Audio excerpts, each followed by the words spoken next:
Check.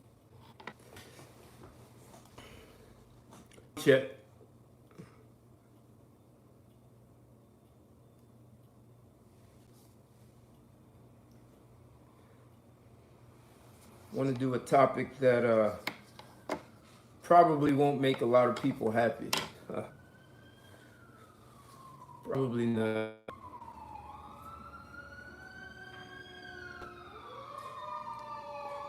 I'm going to do a sound check. Oh man, I have fire engines, huh?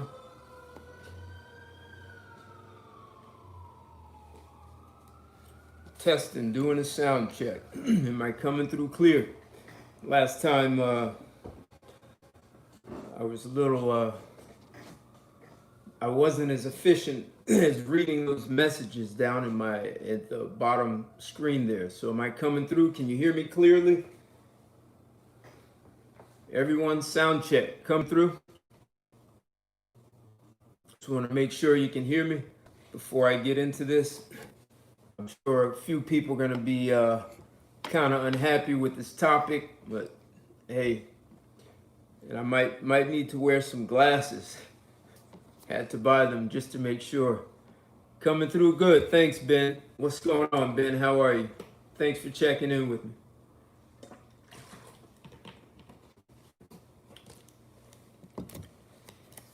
So, I guess everyone can see the title here. Probably not a title that is politically correct, except I'm going to say it's one that needs to be discussed. So let's get into this. My suspicion is that this topic is going to piss off a lot of people, including some men, especially men who have daughters. So if you're going to be pissed off, let's get ready to get pissed off. And chat in there. Let me just keep these glasses on. Hey, thanks. All right, cool. Virgin Islands. Good. I haven't been there. Only island I've been to is Iceland, believe it or not. So let's jump into this topic. So I'm making a bold statement. Get rid of 90% of women in the workforce, right? That's a lot of women. A lot of people are going to be pissed about that.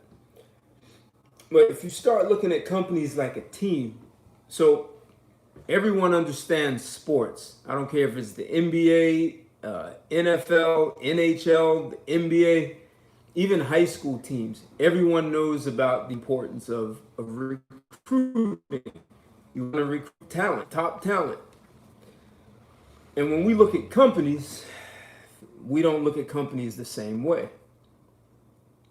So every individual, if you look at an athlete, has a competitive advantage, right? You look at LeBron, you look at Kobe, everyone has a competitive advantage. Teams have an advantage because of the talent you put, and so do countries. So what I'm getting at is the United States as a country is losing its competitive advantage. I mean, that's ultimately where I'm coming from when I say let go of, because as a company, as a country, we're falling behind. So the way that you put together teams is the same way you create a championship team in anything you do.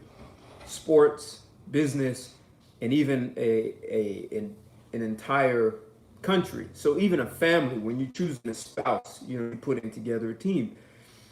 So when you look at a sport team, that means you're always recruiting, right? So you're going to have some people who retire, some people who quit the team. Athletes get hurt all the time. So what's your bench? How strong is your bench? How strong is your recruiting, your draft picks, all that? You need all this kind of talent. So for some reason, we're not incorporating that same kind of philosophy and strategy into our corporations. And if you look at some of these, like Goldman Sachs and even these other Wall Street companies, they purposely recruit guys who've played sports, basketball, football, because they want players who are aggressive, ambitious, they understand team, they understand discipline, they understand practice, and they understand the whole need of outcomes, right? Scoring, how do you score? And not everyone is a quarterback, not everyone is a running back. Some guys block and tackle, and no one has a problem with that. Not everyone's going to be a leader. So when you recruit guys who played on a team, and a lot of these Wall Street companies have been extremes. So if you look at teams who goes to the championships, right? People who not only do they recruit talent, they know how to get talent to work together as a team. You look at when Jordan played, he played on a very talented team, and they knew how to play together. Except when we look at the United States as a competitive landscape, if you go back after World War II and slide into the 1950s, the United States had a competitive advantage over the world, right? Because most of the world, look at Europe, look at Asia, they were destroyed. They had bombs dropped on them. They had wars. They were war torn. So United States didn't have a war here. So we were in the best position to actually be able to compete in the global marketplace. And as countries built themselves up and started putting talent together, and we talk about from a patriarchal, they actually put better talent together.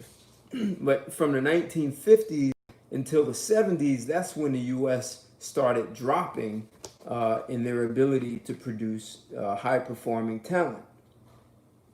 And I'm saying that, and we can look at empirical evidence. Look at from 1948 until 1968, productivity in the United States was up 108%. From 1968 until 2015, productivity was down 63%. And the only thing that changed was what? We added a lot of women to the ecosystem of the workplace, right? So we stopped focusing on recruiting top talent, and we started dropping the bar. We started looking at affirmative action. We started looking at not only affirmative action in corporations, we also started looking at how we recruited people even in high school. So to get people to major in math and science in high school, one of the things that you have to do is invest money. It costs, just let's say, it costs $1 to get a boy to major in math and science. Well, for every $1 you spend on a boy, you spend $5 on a girl. So that means we're lowering the bar, and it's costing us more money to lower the bar for girls. And then a lot of these girls, what they do is they get married, they get pregnant, and they quit, or they get out of the marketplace. And we just spent $5 to $1 for a boy, and a lot of them don't even stay. So how are we recruiting a high-performing team to compete in a global marketplace? You know, in 1950, after World War II, you had a whole bunch of companies that were filled primarily with men, and they didn't have strong competition coming from abroad. In Japan, hell, before World War II, Japan was a third world country, and they rose by hiring mostly men in their companies and understanding how to use technology to be better. While Japan was rising, the U.S. was declining. So what am I getting at here? Is that what's killing the United States as being a competitive advantage in the global marketplace is that we hire a lot of women. In fact, we hire more women than men. And if you look at some of the social problems that we're having, right? So divorce rate, right? Divorce rate is killing productivity in the United States.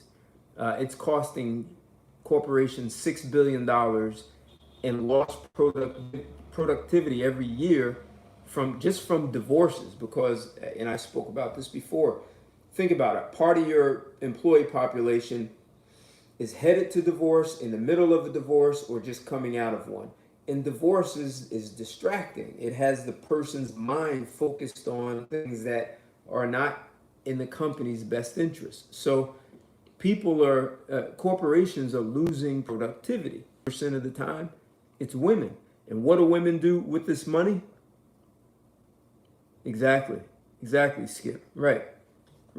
And that's where I was going, right? So women, look at this Dr. Dre, right? What is he worth? What is he worth? $1 billion? He's worth a lot of money. Servants, and there probably are jobs where women fit more, that are more appropriate for women, right? I mean, even before the 1970s, we always had women in the workplace, but we put women where they were best suited.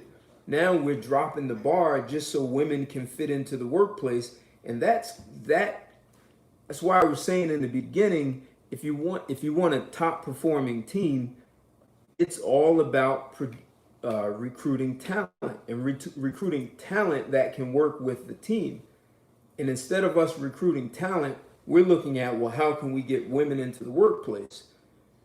And if we just look at the mindset and the behaviors of women socially, that's what they're bringing into the workplace. And if you doubt me, just look at, there's evidence, hell, even articles that are written by women who look at what happens when you have all women in the company and their social behavior of being catty and petty and being unproductive.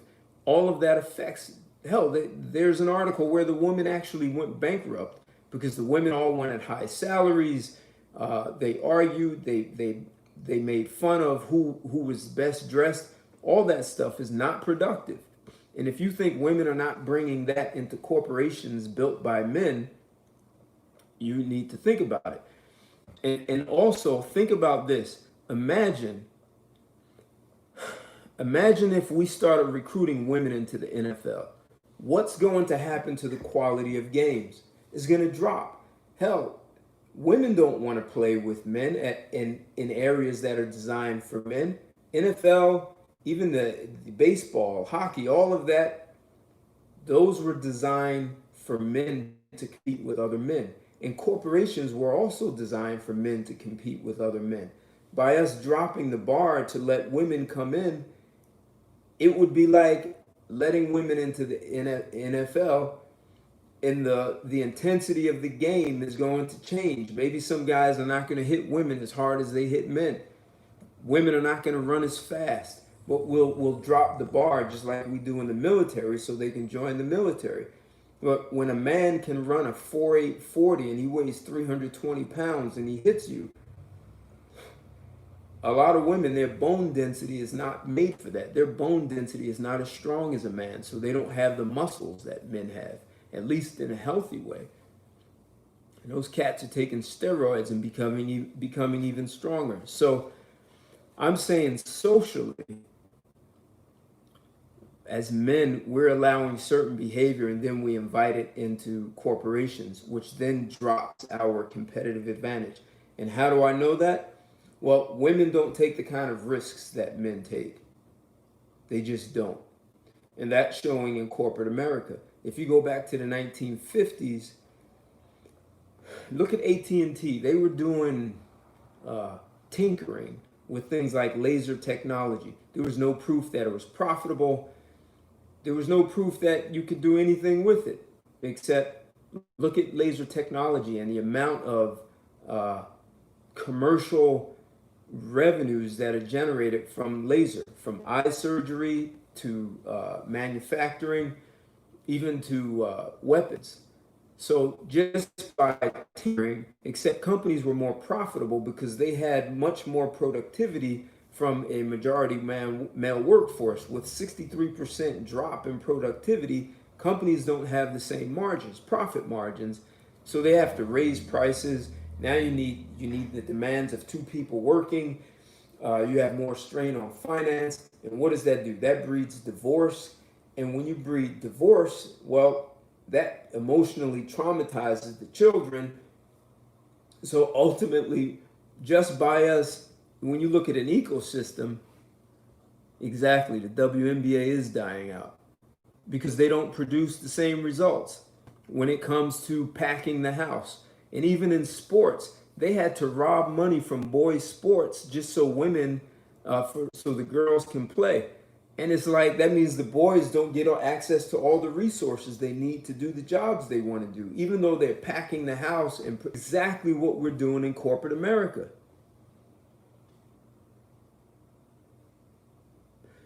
Yeah, see, that's a big concern, right? So that's why I'm saying, right, we're going to end up hurting families, right? The kids are emotionally distraught. As soon as you take a parent out of the household, you just emotionally traumatize the child. And I don't care if the parent dies, if they leave, if it's a divorce, it doesn't matter how it happens. In the child's mind, they see they were abandoned, and in some cases, children believe it was their own fault.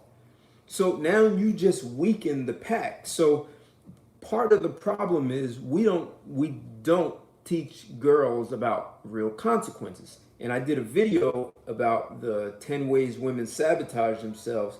And number 10 and 9 were: 1, women don't look long term, and 9, they don't think about the big picture. They think about themselves. So when women are divorcing, like look at Dre, right? Dr. Dre, irreconcilable differences. And you want to divorce a guy after 24 years? So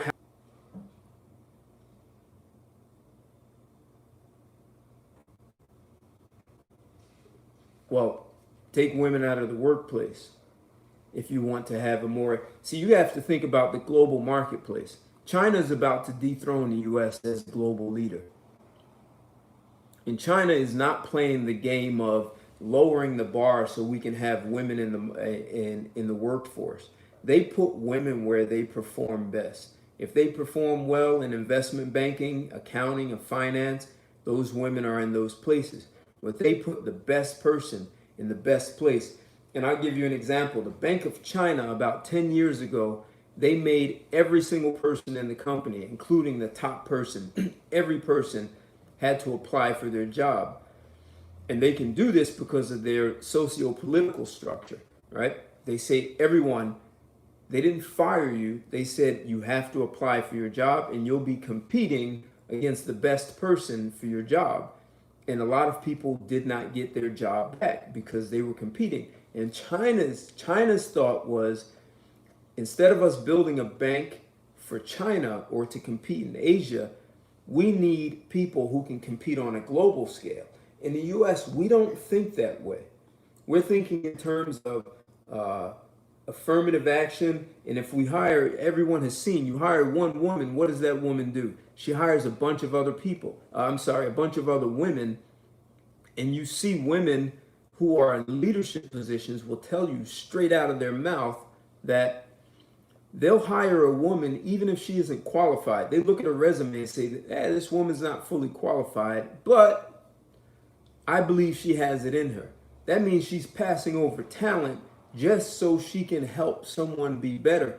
Imagine if sport teams did that. Imagine if you pass over talent because you think this person could be better if you help them be better. That means you just drop the performance of the whole team because you're now making bad choices. And that's how we're building corporate America, just so women can fit in. Hell, it's happening in the military. Like I said, if they did it in the NFL, you would watch ratings for the NFL drop immediately because the level of game. If you had a female quarterback because you want to have a quarterback and she can't throw that ball 100 yards like a man can, and she can't take the hits from defensive linemen who weigh 330 pounds, 310 pounds, and they run a 4.8 40 and they hit her. So we have to say, hey, you can't hit as hard. So how do we build a global competitive advantage that we once had it? We owned the global competitive advantage, especially after World War II. Going forward from the 1950s, we had the majority of the market share of global commerce. But as other countries started to rebuild, what happened? They started becoming competitive. Look at Japan. Well, what we did, instead of increasing our ability to compete, we start bringing in weaker players because we wanted women to fit in and feel comfortable. What is that going to do for us long term? And we keep going through divorce. Now women can say, well, I don't need a man because I have a job. So women are not thinking about the big picture. And how does that affect the country? How does that affect the team? And look, I understand that, we all live here on this rock that's floating in space. We call it planet Earth. It's just a rock floating in space in certain cycles, patterns. And we all live here, except the New York Giants, when they play the Raiders or any other, the New England Patriots, even though they're all living in the same country, they're teams that compete. Men compete against each other. What's wrong with us competing against China or Japan or France or England and wanting to be number one? What's wrong with wanting a championship? Women want a trophy just for participating. They want trophies for having a job and a degree. They don't want to produce the results. And that's what's hurting our corporations. And when we do give them equality, like if we put men or these transgender men in female sports and those men crush them, like that guy who was becoming a woman crushed that woman's skull in the MMA, women scream that's unfair. When you take these boys who are becoming girls in high school track and they dominate, women say it's unfair, except that's what equality really looks like. So it's like we're getting caught up in these games as guys. And I think and the title is the solution. So you take out 90% of the women, you can still keep women who are support staff, right? So you build corporations the same way you build a football team or, yeah, that's a big problem with HR. Right.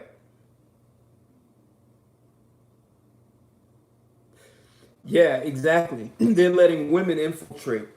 And so, listen, here's what I'm suggesting. We build corporations the same way we build a football team. You can have women, but they're on the sidelines and they're cheerleaders, right?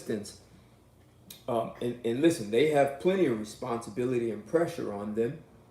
And some of them might make great salespeople. In manufacturing, it's already proven there are things that have small parts, and women can be faster and more efficient putting those on the assembly line, putting those pieces together. They're faster than men. They can be more efficient. So there are jobs women can do, but we're giving women entitlement and telling them they're leaders when they're not. And they're just not holding it together the way men are. They don't have the same drive and ambition. And we're strictly talking about biochemistry. In that, are there always women who are outliers? If you look throughout history, sure. Those women earn their way. Except if we start thinking about sports and using the same exact analogy, we would have to fire 90%. The only 10%, and maybe it's 15%, the only percentage of women that would be in a workforce would be women who are absolutely the best, like they're better than men as a salesperson. There are some women who will do that, like socially. Yeah, exactly. Right. We are coddling them.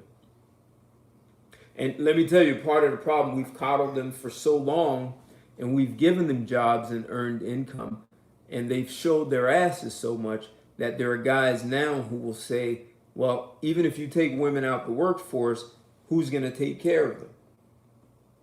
Welfare? Then that means men are taking care of them anyway. So a lot of guys won't want to marry them. They won't even want to be bothered with those women. So, but by us dropping the bar, all we're doing is ushering in an era of mediocrity. And women now believe mediocrity is the new extraordinary. Except China is not playing that way. China is moving. China may have actually passed us, and we're just pretending that they haven't. I mean, if you look at the innovations they have with alternative energy, right? Solar and all other kinds of alternatives, biotechnology. China is making leaps, just like with the Bank of China, where they said everyone had to reapply for their job. Well, they hired the best people to be a global competitor. It's just like you have league or Pop Warner football. Anyone can go out for the team and play for the high school. Get to college, well, hell, you may not even make the team. And then to go to the pros, that's a whole nother level of recruitment. So you can walk on in college and in the pros, but it doesn't mean you're going to even make the team. And if we start running our behaviors, that just won't be tolerated, right? So what I think is ultimately is going to happen is we're actually going to see future generations take the kind of stand that I'm saying. Why? Because a lot of these young guys who are in MGTOW, they're teenagers, and they're already walking away from women. They're already seeing the behavior from their mothers and grandmothers, hire women. How do I know this can happen? Is because in Israel, women are even a little more out of control than here in the U.S. Women are just accusing men of abusing them, and when they call the police, police arrest them. Guys get locked up, even if the guy didn't do it. He gets arrested, even if he has a videotape showing her being the aggressor and the abuser, or faking it. So what they're doing in Israel, they're looking at how women are being out of control socially, and they're saying, you know what, we're just not going to accept this in corporations. So all men are doing is just cutting women out. Women are having a very hard time finding jobs in Israel. So feminism is at such an out of control level in Israel that it is clearly showing signs of backfiring, because women are having a hard time finding a job. In the United States, we're on the same exact path. Right? If it wasn't for this pandemic, the Me Too movement would have been even stronger right now. So that's either slowed it or stopped it, or I don't know if it's killed Me Too. But the pandemic has made women rethink. But here's the ultimate thing, just like they're doing in Israel, they're just closing the door to women because they don't want the drama. Exactly. Biology. It's the same thing. You see, the biology you see in professional sports is the same thing that you see in a corporation. Corporations were designed for men's biology, men's mindset, men's competitiveness. And what women are trying to do is to come in to a man's space and say, you need to make this female friendly. And that's ridiculous.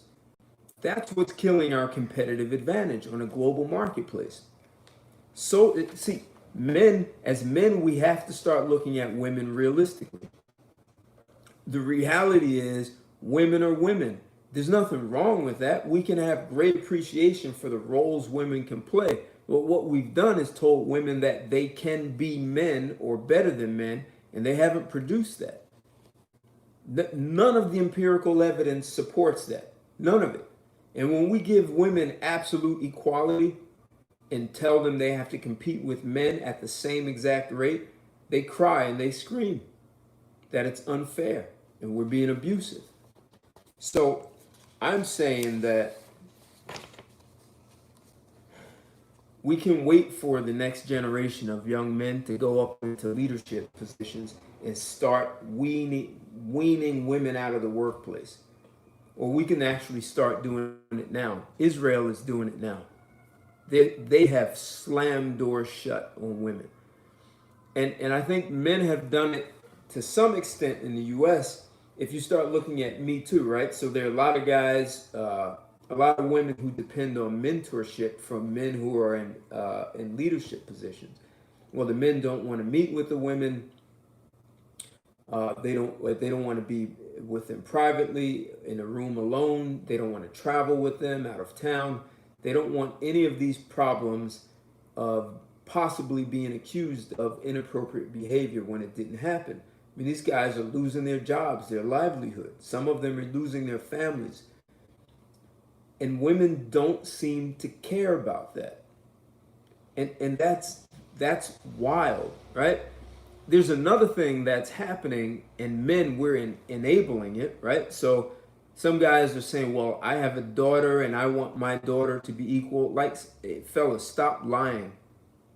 If you're raising your daughter and saying, well, she's a princess, and you're not telling your daughter, you better pay, you be ready to pay for dates, drop to a knee and put a ring on a man's finger, open doors, all these things that we demand that our men do because those are men's roles. You men who have daughters are not raising your daughters to serve in a male capacity. You're not telling her and demanding that she perform at the same level as a man. The biology, the power, the strength, the speed, the aggressiveness, the risk taking. You're not demanding that your daughter perform like a woman. Yet you're claiming your daughter should have the same opportunity. I mentioned in Another Woman that a woman wanted to debate with me and said if she and I had a child who was a 16-year-old working in a retail store, and the store paid our daughter $10 an hour, except paid a boy the same age $15 an hour, this woman told me it's unfair. I said, well, is the boy picking up 50-pound boxes? And she said, well, that's not fair. Yes, it is. If a man can do something women are not doing, he should be compensated for that. That's why women like to keep men around for certain things. You look at companies where it's mostly women. And who do they have in the mailroom lifting heavy boxes and doing the manual labor? They have men there. They don't want to do that stuff. It's hard work. The article I read about a woman company failing, it was a TV company. When they had to hire a camera person, they had to hire a man at some point because the camera equipment was heavy. Women understand their limits when it comes to physicality. But when it comes to just strategic thinking, aggression, being a competitive advantage, they don't see that. Look at how many women you see who are like Walt Disney or Steve Jobs or Tom Watson, who started IBM. You don't find women out here who are leading these breakthrough advantages and creating completely new industries. Women have done a great job in improving what men have done, but that's making improvements will not make you a leading company. And if it won't make you a leading company, it's not going to not understand this. So I'm saying as men, we have to start thinking like a team, like a pack animal, right? Pack animals understand the strength of the pack determines the ability to survive, right? I used to own this dog. It's a Japanese Akita. And Akitas have a lot of wolf. I think they have more wolf in them than other domesticated dogs. And I was told that Akitas will challenge you at a young age. And I had an Akita at 4 months old. She challenged me. She was doing something wrong. And they told me with Akitas, you have to think like a pack animal. Instead of beating the dog for challenging you, you put the dog on the ground. You have to think like an alpha wolf. An alpha wolf, the last thing the wolf wants to do is to fight another wolf. Why? Because someone's going to get hurt or dies. And if that happens, that means the pack is weakened. So instead of me punishing my dog, I put her on her side, did what a wolf would do. You put your paw, your arm over the dog's neck, and you growl to let him know that you're still the alpha. Well, she got up, shook it off, and when she 2 months later, she's 6 months, she challenged me again. I did the same thing. She never challenged me again. So as men, we understand that if we destroy the team, the pack, it weakens everything. And one of the ways you guys are enabling this, and if I stay with the pack mentality, the other thing, alphas, wolves, lions, they understand if they want the pack to be strong, is that you only have the strongest mate. If you allow the weakest of the pack to mate, then your pack becomes weak and your ability to hunt is lessened, and there's a chance that you can't take down the big game to feed the whole pack. So you may die off. What am I saying with that? I'm saying that there are a lot of you guys are impregnating women who are weak, who don't make the pack stronger. They weaken their children. They're weak in their ability to think about long-term or what's in the best interest of the family. They're quick to divorce. They're quick to say they can do it on their own. They're quick to run to the government for income. And they teach their children habits and a mindset that doesn't make the pack strong. So when you look at that, if you look at millions of women who are weak and they're having children and they are denying their children the right to have their fathers in their lives, either through divorce or being impregnated by some guy who's in jail or headed for jail, what does that do? It traumatizes the child and makes the child weaker, and it makes the pack weaker. And that affects us on a global scale. So how are we going to be global competitors with a weak pack?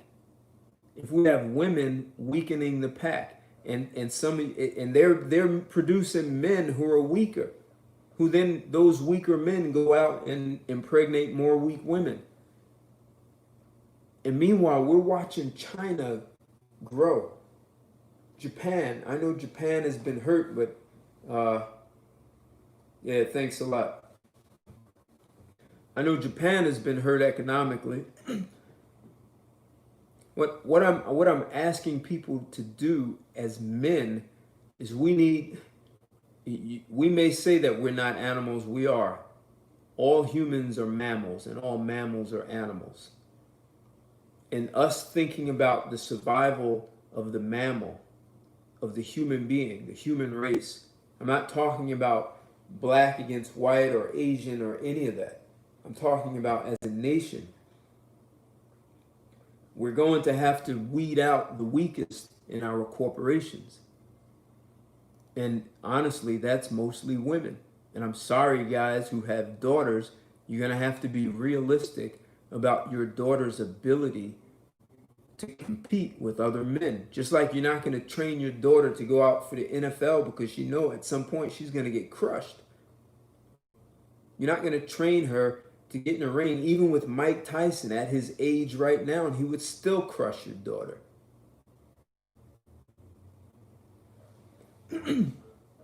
Your daughter's going to be hurt. That hurts your family. So if you put your daughter out there to work and tell her that she can compete with men, well, you know what? If women don't like this, start your own businesses. Start your own civilization. I don't care how you do it. I mean, a lot of these women have become undesirable, so no one wants them anyway.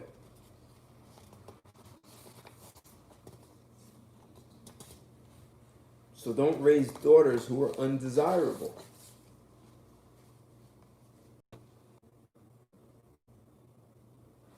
So what are my final thoughts here?